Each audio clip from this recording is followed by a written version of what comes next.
All right, welcome back, everybody, to the Jiu Jitsu Mindset. My name is Pete Deely, and I'm here with my professor, Professor Lucas Hupo. Professor, so good to How see are you you again. doing, Peter? Great to see you too. Always awesome to start the day doing a podcast, and today even better, great guest and really special. How's everything going, Peter? It's going good. I do feel a little closer to you today. I think you might be inching up on my age, so happy belated birthday, Professor and I. Thank you, man. Almost That two for sure decades, fitting. 2 decades apart, and I know you took on quite a rolling schedule to celebrate. Yeah, So 34 years old this week, and did a bet with myself that I want to do 34 6-minute rounds. I end up doing that in 2 days. It's more time consuming than you can ever imagine. Like if you think about it, 34 rounds of 6 minutes, that's about like 3 hours and 20 minutes sparring nonstop, right? And then I have the breaks in between. Plus, you have like a classes to teach, all other obligations. So it was more challenging than I was expecting, but I'm glad that it's done. And my body's definitely feeling that today. you know what I think you needed? I think you needed some submission coffee, Professor. That Right that here. might have, there we go. There's that. So, Although I have a complaint to file here, Peter, okay, yes, what's the because complaint? I got a submission coffee before training with Professor Otavio Sousa about a month ago, and it didn't work. It Yeah, didn't work for me as well. yeah, it's not brewed in at Hogwarts. This is not magic juice. There's one guy in the world that doesn't eat submission coffee. Well, listen, the divine has smiled on us, Professor Lucas. Every week we get a chance to talk to amazing people. And by the way, if you wanted to get submission coffee, go to the jujitsumindset.com. You can get your subscription there. That's how you could support what we do here on the podcast. But uh, we've got a chance to talk to people. I would have never thought that we would have had the time to sit down with, especially me. I mean, maybe you, but for me, these people would have never, if without some divine intervention. And today is like that too. We have somebody just so amazing that's joining us, and I'm not even sure I could begin to encapsulate all of the accomplishments, achievements, great things he's done. So I'm going to turn the introduction piece to you and Absolutely. talk about who we're gonna have on the show today. Awesome. So, guys, today I have the honor to have Professor Otavio Sousa here with us. Otavio is not just a great friend, but one of the most accomplished athletes in Jiu Jitsu. 6 times world champion, a few times national champion, Brazil, United States, Pan American champion, ADCC medalist, and an amazing human being. Run a super successful school in Huntington Beach, California. Great guy, and man, we're ready here to talk a lot about jiu-jitsu, a lot about life. And Professor Otavio, thank you so much for accepting the invitation. It's an honor to have you here with us. Hi, Professor Lucas. Hi, Peter. The pleasure is all mine. And I'm very happy to be here, like having this conversation, participating of the podcast with you guys. Thank you so much for having me. And I'm excited for the questions. Awesome. Okay. That's awesome. Professor, I think can I start here, Peter? Yes, please. Yes. All right, awesome. Among a lot of questions, right, that I have for sure. Like I was saying, being so accomplished in jiu-jitsu is not something that happened overnight, right? It's something that you have been working towards that goal probably since day one that it started. What do you think it was different, if had something different, on your work, preparing yourself to get to this, like the highest levels as it can be? How was of course now you don't compete as much, you have other goals and other aspirations, but especially like back in the day on your prime over there competing, how was your preparation? How your mindset leading towards a world's championship or a ADCC? Can you just talk a little bit about this? Yes, I have been competing like pretty much my whole life since the beginning, like of my BJJ journey. I started when I was like 13 years old, back in Brazil and at Gracie Barra High School as well. So I have been Gracie Barra like since day one. And I believe one of my biggest motivations like to continue and keep competing was like after I done my first major tournament, which was the Brazilian Nationals. that I got to compete outside of my state. It was in Rio de Janeiro, and I got a very positive outcome. I ended up like winning my weight division as a yellow belt, and was one of the first trip that I get the opportunity to travel with some of my teammates and my professor back then to Rio de Janeiro. We spent some time over there at the Great Spa headquarters in Rio de Janeiro. So it was a great experience for me, and I could see like the all the high level competitors, even though like the young competitors around my age, and I got to see like all the how can I say, the black belts and the higher rank as well.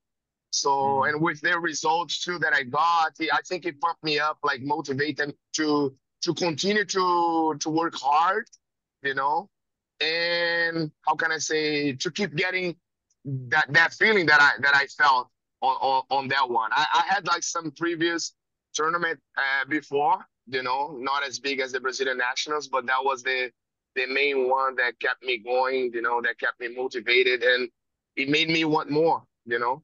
Mhm. So since then, I always like been pushing myself hard, you know. I felt in love with jiu-jitsu martial art like since day one, you know, since my first day of training. And I think what helped me also like with the tournaments before I started jiu-jitsu, I've been like a very competitive since I was very little. I used to play soccer, and I used to swim and compete in swimming as well. So I think helped me like on the jiu-jitsu Sure. competitions as well, since I already have a little bit of experience like regarding to the competition field, you To know. have Mhm. that competition like in your DNA, so to speak. Like I'm curious about the journey, like how you begin as this young person, um, and then this journey takes you where people all over the world are now familiar with you. And could you describe a little bit about how that experience changed you? Because very few human beings step onto a stage where people all over the world are aware of what they're doing, aware of their outcomes. And in my imagination, that would have a big effect on me. So I'm curious, going from a kid who is like ready to win and be competitive and just do something to somebody who becomes something that people are looking up to, really rooting for and all of that. How did that change you as a person? Like, what did it mean to you? Man, I think it means a lot like throughout my career, you know. And because of jiu-jitsu, I had like many life lessons. I got the opportunity to travel around the world, you know, meet new friends and new cultures and stuff like this, you know. And how can I say, it just like that's how I build my relationships. Like in Mm, jiu-jitsu, I made some of my best friends that I still carry like on nowadays, you know. right. And I think it shaped me like the man that I am today, you know, Mhm. all those years competing and learning with the win and with the victories, and also learning from the losses as well, Right. you know. So, I mean, one of the things about having big challenges, like I think about it as a beginning, I'm an old person beginning jiu-jitsu, right? So I go into my competitive situations, I can assure you, nobody besides myself and Professor Lucas are aware or care about the outcome, right? However, if you were to ask me like, how do I feel inside? You'd think I'm nervous as if I'm going into some world champion situation, right? Uh-huh. So, however, you are a world champion. So I'm curious about, did it make you more courageous to have bigger challenges? Like when you think about your character, was that these were harder, bigger challenges than most people that created a stronger, braver, more courageous character in other parts of your life? Or did it bring up just more anxiety that you would have had because now it's not a private experience? One thing, I lose a tournament, the upside is nobody cares. When I win a tournament, Professor and I, smile about it, but it's a very small circle of people watching. But you've been on a big stage. Uh-huh. So yeah, that what you said, like I think everybody gets a little nervous. That is like very common, you know. But for sure, the more you compete, the more experience you get. I think you kind of like know what to expect a little more, like from the tournaments, you know. Hmm. And you try not to let the nervousism, you know, the adrenaline affects you too much on the day of the event. At least I try not to, you know. I think Sure. everybody gets nervous, everybody gets the butterflies like on the day like to the event, you know. But I try not to let those things affect my performance, you know, For sure. Yeah. on nowadays. At least I try to. That's why it's so important for a beginner. I keep telling my students like for them if they never competed before to at least like try one time for the Uh, experience, you know. So they learn how more about themselves, you know, how to control those feelings. I think it's really yeah. important, I especially agree. in a young age if they started like as a little kid, you know. I, Yeah, t- I agree I 100%. I like you say, professor, like everyone probably feels the same. Adrenaline and nervousness and everything. It's all about how you're gonna deal with that, right? If that's gonna Uh-huh. is that a flight or fight mode, and try to like reassure our feelings, right? To make us go forward instead like we make us go back. And this is a huge lesson for every challenge that we all gonna have in our life, which we do, right? We don't most likely we don't gonna choose the challenge that happens our life during, right? So it's always about something happen and try to have the right mindset. Try to okay, freak out for a second and then think and figure out what's gonna be the next step. And I am a great believer that like competition bring us right, bring that to people. And you see people that are competitive and successful in sport, most likely they also are successful in other areas of their life as well because they are more yeah.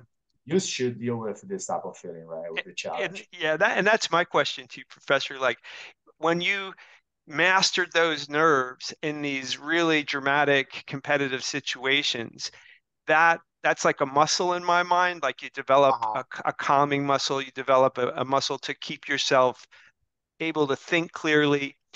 And then outside the mats, do you feel like you had a different level of strength to stay calm, clear, focused on the things you pursued outside the mats?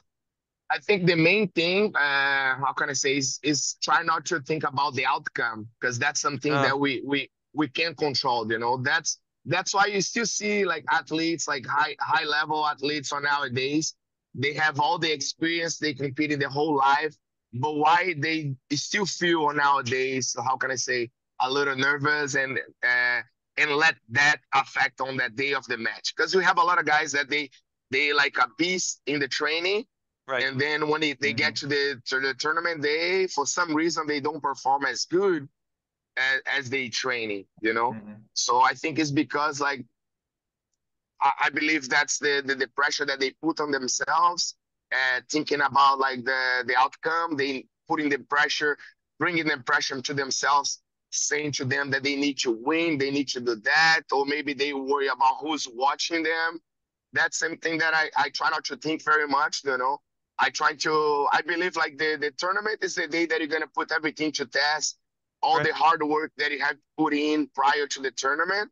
That's the day that you're gonna test yourself and you're gonna try to apply those things that you have been working in your gym, in your academy, on a daily basis, you know. So when Mm-hmm. you don't think about much of the outcome, I think those are the days that you're gonna be performing the best, you know, because you don't bring that pressure to yourself, Yeah. you know. Well, and for me, and I'm listening to you, and I'm trying to think about that discipline outside the mats, right? Like I have a blended family of five children, and Uh-huh. I can't think about like what decisions they will make, on their own in the future. All I can do is like as a parent, be there for them in the best way I To can support every them. single day, right? And so for me, that's a little bit of an analogy. There are no days off as a parent. Like you got to be there every day as best you can. Hmm. However, a person's life is their life, and they make the choices that they make. But that discipline that you're saying of like it's the hard work that's not necessarily focused on the only way to celebrate the hard work is with an outcome that's positive.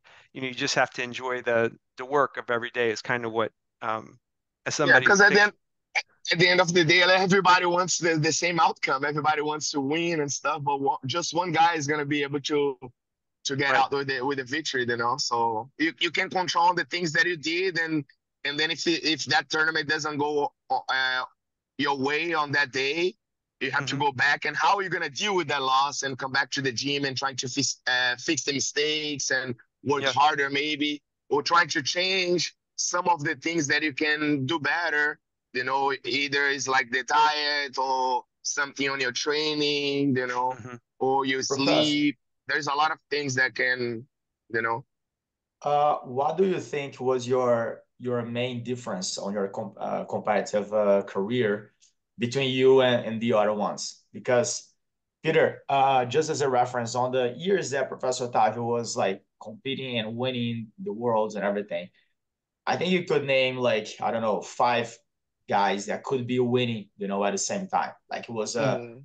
on my opinion, one of the most competitive years of the medium weight, middleweight on a black belt adult division. It's Uh-huh. like so many great guys, and I mean, on that level, everyone is really well trained. Like I don't Mhm. think like you can overtrain that much someone else on that level, right? So do you think the mindset was maybe strategy or your confidence in your game, or in your preparation, nutrition, whatever it was? Which one do you think is something that I helped you the most? I think was like my will, like to win, you know, the focus that I was, and then believing in myself as well, you know, in all the hard work that I put in, you know. And in my mind I knew that I have done like my best, the best possible, like in my training, my preparation, that nothing was going to surprise me out there. Does that make Mhm. sense? So I think Hmm. that Yes. brings you confidence, and that is very important, like in the fight, you know. I Mhm. think maybe that would be like the difference, you know, in between the other ones. Because like you said, like in the middle, especially in the middleweight divisions, every fight since the beginning could be a potential like finals, you know. Yeah. Everybody's kind of Yeah. like same level, like, you know, really really like tough guys. I think was the will to win, and I always like believe in myself, you know. I always went with the mindset that I had the potential to win, to go to the highest podium in the uh, highest like spot in the podium, you know. Mhm. That's how I go, like when I'm competing. That's the mindset that I step on the mats, you know. Even if I ended up not winning, but when I'm competing, I believe that I can beat anybody, you know. Did If that you're there, confidence? it's Oh, because excuse me. you're ready, right? Sorry. If you were there, it's because like you're bringing it in. You're not going there just to see. Is exactly, like even on nowadays, people like, oh, when you're gonna compete again? Right now, I had my daughter like 2 years ago and stuff, and I've been focused a lot more in my school. That's why I haven't been compete like in those couple like previous years. But I still feel that they fire me, and eventually I'll step on the mats again. But keep, people sometimes they students, oh man, why you don't do this tournament? Why you don't know? You're looking so good and stuff in training. But I know that I'm still missing a little bit more, that Sure. I'm not giving my best. I know that's not what I need to, how can I say, to in order to get there and Uh-huh. win, like, you know, first place, you know. I want Is to that? compete like when I Yeah. feel good Uh, about Like myself. I don't want to just go there yeah. just to go, you know. like I want to like go I there said, like, Peter has no first gear, man. It's all fifth and sixth non-stop. I don't I Was don't mind I don't mind going out there and then ended up losing and stuff. You know, that's not a problem at all. That's just gonna make me evolve and get better. But I wanna know, going in my mind, that I, how can I say, that Yeah. I did everything that I could in my preparation, like to win, you know. Mhm. now in this confidence, when I think about you as a younger person, was it a gradual development of being more and more confident? Were you always confident at the same level? Or was there a moment when something happened where like you had a victory or something happened where you're like, okay, my confidence jumped from like where it was there? Was there a turning point where you're like, oh, you know what? I think, to be honest, with you, I'm not gonna lie. It was how can I say, roller coasters. Let's put it this way. Like, it's something that you develop like as you go, Hmm. like throughout the years. And Sure. for sure, it gets like the more you compete, and I think I only improve with that aspect, with the confidence. I think I always was confident on myself, but Hmm. definitely it was there was years or even tournaments that I didn't perform as good because what I mentioned to you guys before about like putting the pressure. Maybe there was some tournaments that I brought that pressure to myself, and I Mhm. ended up like not performing as good. But then you try to, how can I say, fix, and you try to see what happened, if it was like something that I didn't do it, that I could do better. And sometimes I realized that most of the time was kind of like the how can I say, those emotions that maybe in a certain tournament I didn't control very well, and I try to do better next time, and I try not to, how can I say, thinking so much or forget about all the other titles that you had in the past, and that's something Right. new now. And you, you have to always face like somebody something that like completely new. You cannot be thinking, oh, I won this and I Yeah. accomplished this title before. Every fight is a different fight, and no Sure. matter who you're fighting with, you can never underestimate your opponent. Fight, you never know what's gonna happen. Yeah, for sure. Absolutely, man. It's like I keep listening Professor Otavio, and so let's get back a little bit. Professor Otavio was one of my idols, right? When I was like growing and watching him compete, and so I was like watch a lot of his fights. So I can like listen to him and start making a movie on my head, like okay, I remember this fight and that fight and this fight. And Professor Otavio was my first like reality check on training against someone like at the highest level as he can be, right?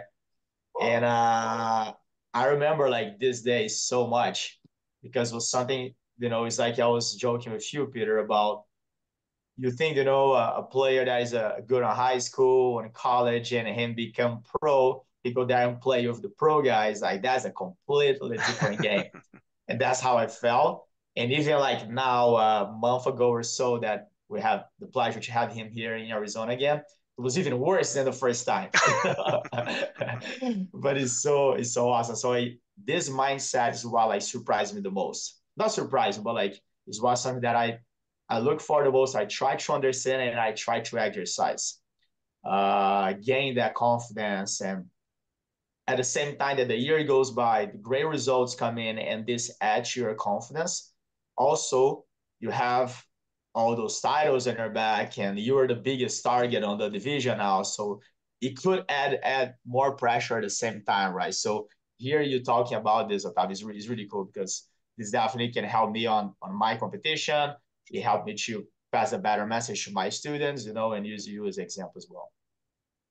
Yeah, I'm And I and curious. I and I think it's something that we never, how can I say, gonna master. It's always something that we're gonna evolve. Even though, like I'm saying, I'm talking about this confidence and stuff, doesn't mean that I'm gonna always gonna be like Uh-huh. at, when I'm stepping on the mat that I will feel perfect. There's gonna be days that you may not, like Mm-hmm. not feeling like, how can I say, a little more nervous than other tournaments. Maybe putting a little more pressure here and there. And then Mm-hmm. it's always like the constant like you evolving. You trying to do better next time and trying to those little things don't affect you.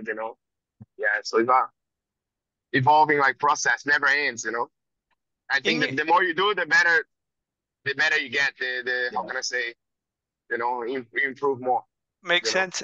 Yeah, and with all of your students, there's unlikely to be very many of your students who take a similar road. I mean, most of your students are going to come in, and jiu-jitsu will not be a vehicle for them to be a world champion jiu-jitsu athlete. They're there for a variety of reasons. When you think Mhm. about in this, all the students that are attached to you in the various ways, are there things that you hope every student takes away, like some things that are beyond just jiu-jitsu as a skill and as a Uh-huh. martial art, but things that would affect their character or their heart or whatever might be important to you that they come away from your instruction with. What do you have anything you can describe along those lines? Do you mind repeating the questions to make sure I understand? Yeah, I'm just thinking, for all of the students that are connected to you in one way or Hmm. another, there Uh-huh. most of them are not going to end up in championship tournaments Uh-huh. competing there. And so I'm sure that your instruction isn't just about teaching the skills of jiu-jitsu, but teaching some of these principles of like how to be confident, how to, overcome th times that you are nervous by keeping yourself calm. So I was wondering if some of those values are certain things are really important to you that you want your students to learn. Oh, that definitely, especially because like how can I say, it's not everybody like you mentioned that they dream about like to be world champion and stuff, but those lessons I think they can apply to outside of the mats as well, like being a confidence person, even for a kid, like for them to know how to stand up for themselves, like I was a very shy kid when I started, and I think jiu-jitsu, I think I still a little timid and stuff, but jiu-jitsu helped me a lot, Hmm. like communicate with others and stuff, having the confidence like to keep my head up and like Yeah, stand up for myself. And Mhm. those lessons is huge for life. They can apply not only like when they competing, but they can use and on anything in life, like how can I being somebody like you persevere when you want to yeah. accomplish something, not necessarily like a tournament, Hmm. but learning that and knowing that they can pretty much accomplish anything in life if Yeah. they put in the hard work, and Mhm. focus and be disciplined, consistent with what they want, they will end up getting that. Yeah, how is that transition for you, Professor, on teaching, right? Like, you're gonna teach like Peter was talking about, like you're gonna have all kinds of people on your gym, Uh-huh. and you come with like a accomplished career and a really competitive person. You know that most likely no one gonna do what you did, right? Like on terms of training. So how you balance like okay, how much you could push that training on that person because you can compare them with you. So how is that balance on like teaching jujitsu like for everyone and teaching for like athletes that wanna pursue the best as they can on their athlete career? Uh-huh. I think like the fact that I started like to teach at a young age, like like Mm, yeah. I had my first experience on teaching, I believe was when I moved to the UK, when I went to do like a seminar tour with my professor, and I ended up like staying uh, in Birmingham, in the UK with Braulio. That's when I got the first of experience like of teaching, leading the class and teaching some classes on his academy for him. And I think it helped me a lot, like getting more technical, because you're passing on the knowledge. So it makes you think about jiu-jitsu 24/7, like studying, and the student ask you questions and you think about, you have a better understanding of the things that, why you do things, why you do this, why you do that. So it only makes your jiu-jitsu evolve, in other aspects. So I think that was a big compliment in my game that makes me evolve as well.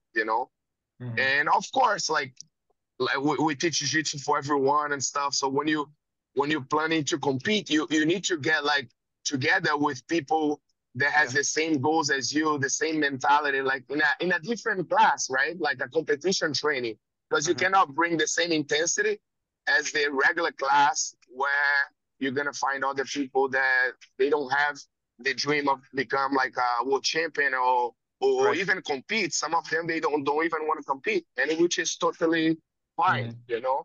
That's why we teach jiu-jitsu for everyone. Some people just want to make some friends. They want to do jiu-jitsu for hobby. Different goals. You want to learn self-defense, you know, Mhm. or improve other aspects of their lives. So I believe when you compete, you have to do those kind of like training, like separate Yeah. with people that has the same mentality as you, that they have the same goals, so you can bring the intensity a little. a lot more, Mhm. right? Y- Absolutely. Yeah, without a doubt. I mean, I think that's one of the interesting things for me to observe with, the different professors that, I watch is that the classes will have such a wide range of athletic skills, physical capabilities, interests, and that the ability to address everybody where they are at any given time is requires a lot of sensitivity Uh-huh. to keep people on their journey. You can't feel like, well, I don't belong here. And so I always admire the ability to kind of keep this, widely different group of people all moving in a direction of learning, getting something out of it, having a good time, because that matters to have them come back. It's a lot of things to keep in your head all at once. And as you look to the future and the things that you want to accomplish, um, where where have you shifted your focus? I mean, does competition take up a big part of your imagination for your future, or is that sort of like something that will now play a pretty small role in your life, and your goals and ambitions are pointed in other directions? Like when you look to the future, what are you thinking about the most? I think it's already kind of like shift a little bit, like from those previous years since I haven't been competing. I think my goal is kind of like shift a little bit. Not that Right? I still have like a passion, a love like Yeah, for yeah, competition is always gonna be my like I was gonna have that feeling, right. but I think now I'm prioritizing my academy, the goals of my students. I want them to do good, not Right. only like in the tournaments, but like I said before, like in life. I want Yes. them to become a better person, like Hmm. throughout jiu-jitsu. So that's what I'm trying to pass on, you know, Yeah, for them. yeah. So, Yes, but Professor, asking for a friend now. If let's plan now that you have a goal to come back competing, or even back in the day, what is your perfect routine of training? Like, what would be like the ideal for you? What type of training? How many times a day? How many times a week? If it's one is drill, the other one is sparring, the other is specific, whatever it is. How will be that for you? I gotta make my notes here. I I think like I used to be before, like right now I haven't been doing like one third than what I used to. But I used to, how can I say, drive to Northridge, like to train. Like, well, before we used to do the competition training, the headquarters back in the day when I first moved to the US, right? uh, So, but I feel like when I started to drive to Northridge like 3 times a week, doing the competition training over there, like getting together with a bunch of like guys, like I said, with the same mentality. Everybody had the same goal. Everybody was going to compete, the same mind. And I could really push myself hard. And then on the other days, I used to do like on Tuesdays and Thursdays, the competition training at my school. So I was pretty much doing those hard training sessions every day in the morning. Besides my strength and conditioning training that I was doing like two, 3 times a week, to keep my body like strong, to be able to handle those trainings, like Sure. yeah. because if you're just training hard like that, you're gonna end up like more chances like of getting injuries, getting hurt. So the strength conditioning part of my training was more like to get my body like bulletproof, Yeah. Mhm. so to prevent injuries and stuff, and of course, like to get the strength that you need as well to compete at a high level. And besides the hardest training and the training preparation, I was always training with the students at night with the regular classes, which is important too. So you get the feeling of training with somebody that gives you a hard time, or those challenging matches, that is like very like even, and Mhm. also training with somebody with less experience so you can experiment some of the new Yeah. techniques that you learn, some of the moves. That's why it's so important. If you want to evolve in jiu-jitsu and get better, like to train with every single one. Mhm. Since like a white belt, a black belt, like somebody bigger than you or smaller than Yeah. you, everybody has something to teach you. Yeah. Awesome. Although I'm a beginner, I'm less of a beginner than some of the students in the school. And so now I'm getting the first taste of that experience of where like everybody that I roll with is offering something to me, For sure. right? And it's most of my time they're offering me how to just survive. Like I'm just trying to keep myself alive for most of my time here. But it's now I have a few people in which, I can be somebody who has a little more experience. And I Yeah, I much saw in you the wrist locking a white belt this week, Peter. it's well, it's And so, mostly sorry to interrupt, but not at and all. then like you said, like surviving is a huge like aspect of our game, like being calm under pressure, don't get panicked, Yeah. That's something that, man, to be honest, I think I had this conversation with Lucas before. I think I mentioned it was even on the seminar. Somebody asked me something about it, but I got to really develop that like when I was a brown belt, Hmm. I like really take it to the next level. When I used to train with Braulio over there, he was competing at the time as well. So he used to invite me to train with him like about like 10, 15 times a day. I was getting like frustrated, getting beat up so much and stuff. And I used to give everything. And by the time he was getting to a good position, getting on my side or getting to the mount, I was done because I gave everything that I Yeah, that I could, like not to let this happen. But since he was, how can I say, had such more experience, he was right, still managed to get to those uh, good controls, dominant positions. But then, and he keep telling me, no, you have to pace yourself a little more. You have to calm down. You cannot give everything. Now, as a brown belt, it's not like your fight is not only like 5 more minutes, not 5 minutes. It's like 8 minutes. So right, you have to go until the end of the match.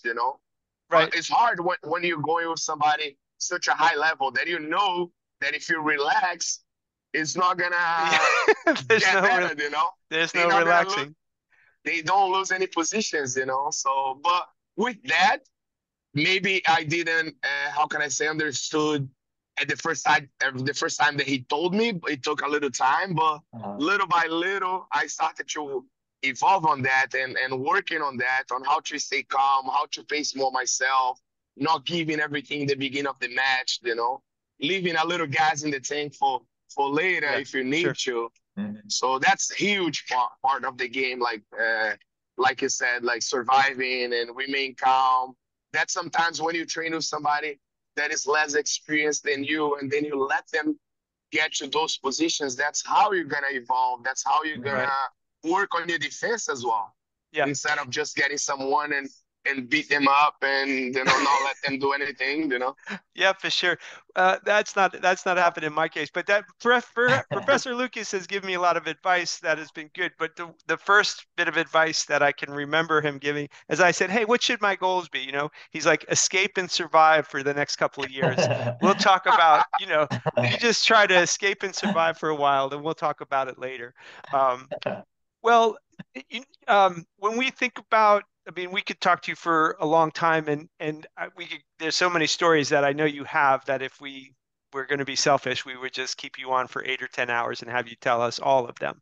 Um, but maybe you could, as we just kind of come to the conclusion, is there a story in your this magical career that you had that you would think if somebody heard the story, they would understand something about you that would help them? Like, hey, all these moments of victory or moments of defeat, whatever might have been the most, sticks out of your head. Like, hey, this is an important story for somebody to hear. You got one for I us? think I think like I was saying, like this is a story that I have like with Braulio that sometimes people don't realize, professor, but you don't get smashed. We only see you like smashing people. Yeah, They they don't realize how many times I get tapped out or I got smashed like back yeah, in the day. I had so many great friends, great partners to train with right. and to get to the point that I am right now.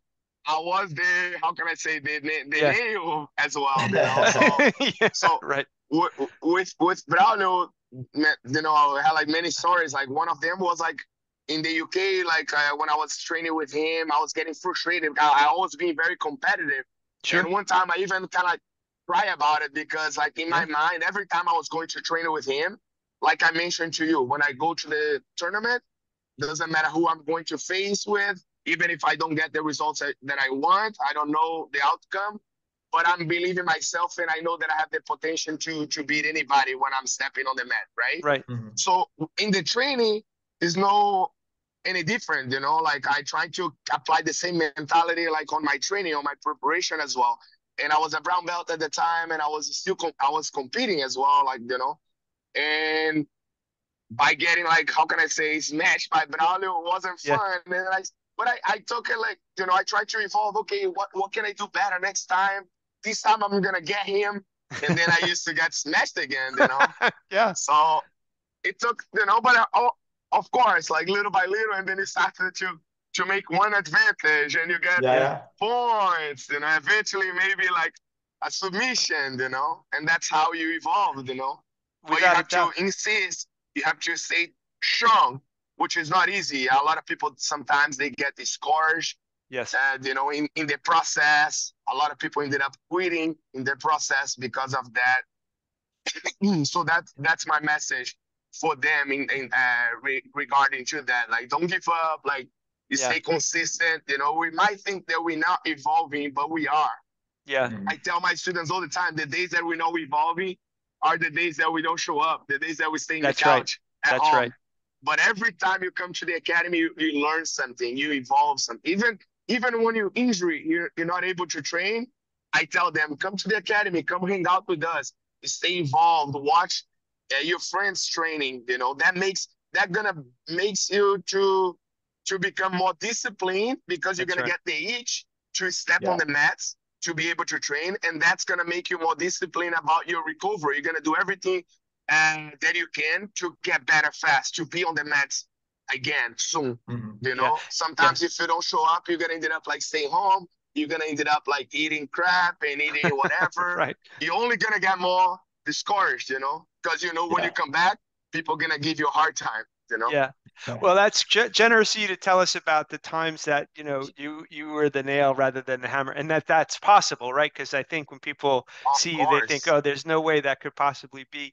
And I love what you're saying in a lot of ways. And what I hear is like you have to have a devotional um, component to this. Like you can't every time you go in be aware that you're getting better because you just don't. Every time you go in um, enroll, you're not going to be aware that you're evolving. You know, yeah. it's only in those moments after you go and you go and you go, and then you might notice, oh, I'm doing this a little bit better, or I'm doing that. But it takes, for me at least, it takes such a long time. And the my commitment to myself is to just not give up. You know, like I'm just going to Uh-huh. go, and then at the end of 20 years, the professor Luke, he may kick me out and say, "It's been 20 years. you haven't learned a damn thing, and you have to go." Or I will incrementally, bit by bit, you know, improve, and that has outside the mats, that's something that I value very much, which is that if you want to go in a direction, you just go in the direction and you tolerate not being good at it for as long as it takes till you get a little bit better, a little bit better, a little bit better. And that most of the people who are excellent, the primary virtue was that they didn't quit. You know, they brought that sort of like, I'm going to keep trying, I'm going to keep going. I, So, I think that's the most important thing, right? When you have this mentality of not giving up, you're gonna get there. You're gonna get better. You're gonna accomplish your right. goals if you Mhm. persevere, you know.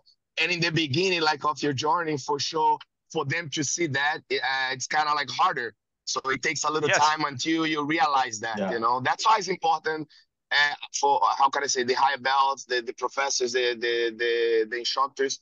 It's our responsibility, like to pass that on, you know, so they can Yes. have that understanding, you know, to encourage them Right. constantly, like support and encourage them to continue, you know. Yes. For me, the notion of the blue belt curse happens because from the beginning of not knowing anything to the blue belt, the development is easier to see.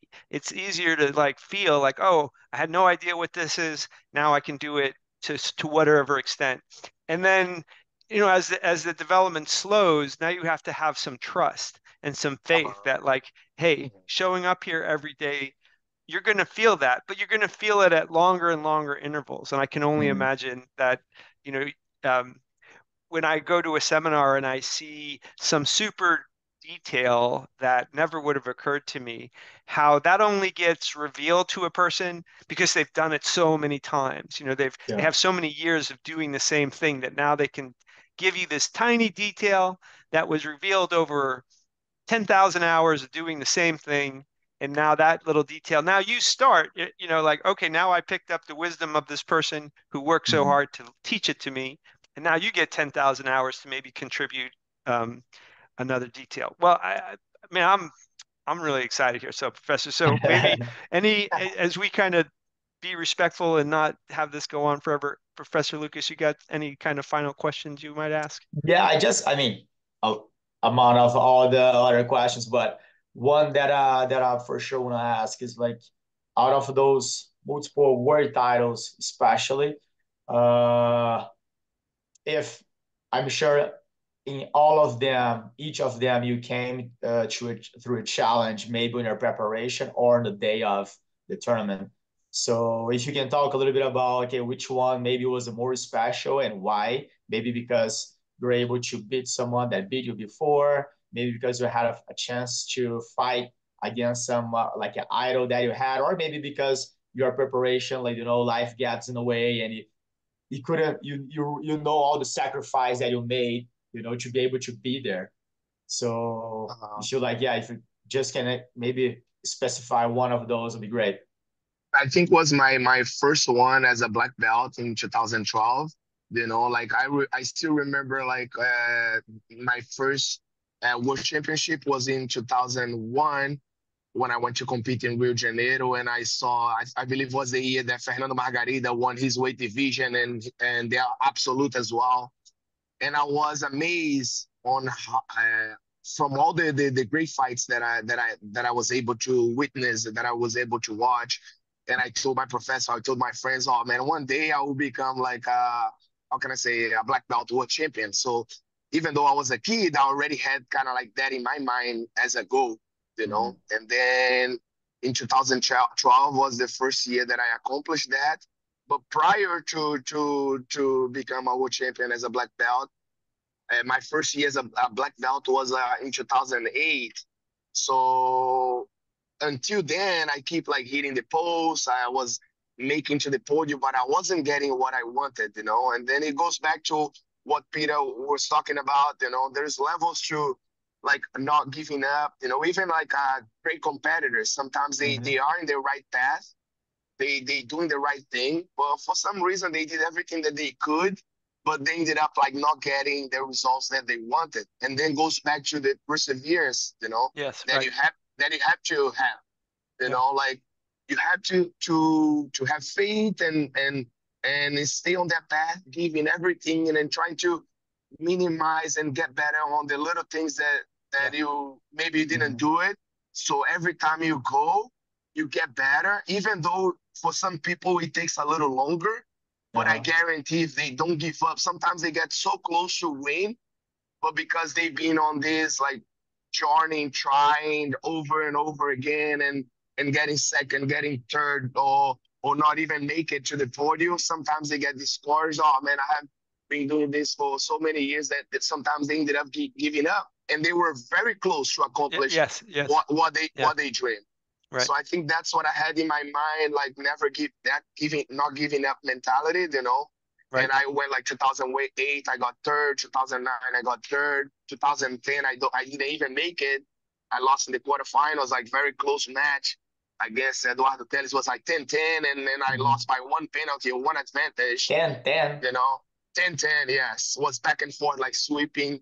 That's He hard had to like see, yeah. he had kind of like that weird game that I wasn't very familiar with, like from Toto, and every time you attack in the back, he was kind of like twisting the knee and then ended up Uh-huh. like reversing. And then I was confident with my guard. He wasn't like putting pressure to the point that I felt in danger that he was going to pass. So I was able to get the Uh-huh. sweep right away, but I was having a hard time at the time, like to kind of like pass his guard and stuff. So it was like back and forth, like me sweeping him and sweeping him back. Mm-hmm. And then at the end, I believe I can remember now, like he got one advantage, or maybe not even that, was just one penalty that I had. I, oh, I think I remember. I think Professor Marco Chaka was on my corner at the time, and then he was screaming for me, and then I ended up like sweeping in at the end, and I had him in the half guard. I thought I was winning because I just swept him at the end and stuff, but I didn't realize that I had one that he had one advantage on the score, and I Okay. kind of like and was like close to the end. I kind of like just held, to Uh-huh. kind of like to maintain the position, but I kind of like Mhm. didn't realize that I was losing actually. If I Got knew, it. maybe Yeah, yeah. I would try to do something, like at the end and stuff. But anyways, I never gave up. In 2011, I ended up like also not making, in 2012, like I was able to win. So it was very special for me that year, and all the other titles was special, but I think like that was the one that how can it's going to be in my memory, that I'm never going to forget. That's Yeah. awesome. Amazing. When we see the champions, right, Peter, we see the gold medal and the victories, and looking from outside, we don't see the inside battles or Right. the resilience and the perseverance that they need to have to be there, right? Like we think Uh-huh. Yes. everything just worked right for them, and that's why they're the champions, right? And not you. Yeah. It But doesn't come no, easy. It yeah, does it. Yeah. exactly. So it's Right. awesome to hear that. Yeah. Well, listen, this was a privilege. We're so glad that you were willing to take some time out for us, and maybe there'll be a time you come back and Oh, talk to for us sure. again. It was a pleasure. It was so great, and you're generous in telling the story. So thanks for like letting us ask you about all of those things and some of the ways in which you've thought about things in the past, how you're thinking about things in the future. It's a wonderful Jiu-Jitsu has been so wonderful in my life. As I came to it late, it was on my 50th birthday that I started, and so Uh-huh. it's played this super important role in my You life. st- you still in your prime, 50. It's never too That's what late I to keep start, telling right? people. Thank you. Yeah, I'm like I'm ready. Wait till I get to my 60s. I'm gonna be trouble. But anyway, like to be able to spend a little bit of time with someone where you got to participate on such giant stages of the world and have so many people look to you. Professor Lucas, and our private conversations leading up to this, we talked about not just what an amazing, jiu-jitsu role model you are out there in the world, but what a great person you are. And Thank you so much. We had Professor Pedro Sauer on in one of our um, episodes, and he talked about this notion about like as you got to a certain level of jiu-jitsu, that because I'm surprised at how common it is that all of the high level folks that I've got to talk to in terms of jujitsu practitioners are so great in terms of who they are as a person. And his note to me was like, hey, jiu-jitsu has a tendency of squishing out a lot of bad tendencies in people, kind of forces humility, forces the, hard work, and so it refines a person's character. If you stay committed to it, jiu-jitsu will serve you, very well. And listening to your stories, it just reinforces what uh, Master Sauer was saying on that podcast as well. So I'm very grateful. Thank you very much. Thank you so much for having me on your podcast. I really appreciate you guys, and thanks for the invite, guys. No, thanks so much, Professor. Honor to have you here.